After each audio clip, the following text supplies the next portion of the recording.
Mabuhay mga kaamats! Welcome to my YouTube channel. So, pasensya na, medyo malat tayo ngayon kasi buong araw tayo nag-discuss ng lesson. Talagang ibinigay natin yung part na yun sa sarili natin para discuss kasi first discussion natin sa ating klase. But anyway, ito, samahan niyo ako mag-unbox ng aking bagong parcel. Ayan, first time kong umorder sa Shopee ng isang libro. So, ano kaya naman na ito? Tara at buksan natin.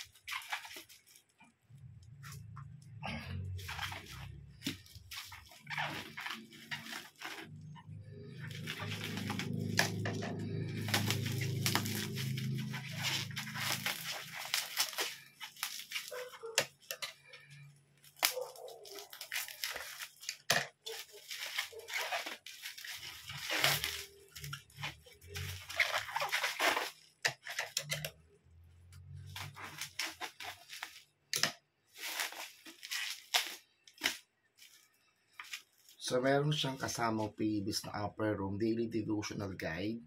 Thank you so much. At saka bookmark na may mga quotes and may something. So, ito talaga yung binili ko. I have here Jose Rizal, Buhay at Mga Ginawa at mga sinulat ng isang henyo, manunulat, siyentipiko at pambansang bayani. So, ito yung aking gagawin na guide.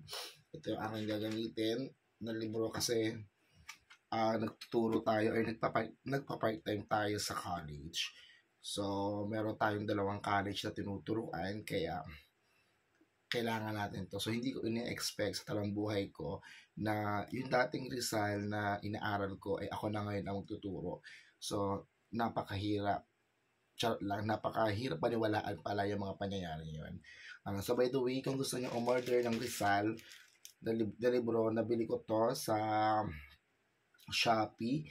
Ang pangalan ng kanilang store ay New Day Publisher, De Los Reyes Whole Building, near Bethany Homes, Trinity Divine 2, 75A Rodriguez Senior Avenue, Barangay Karasugan, Quezon City. So, nabili ko to for only 350 pesos.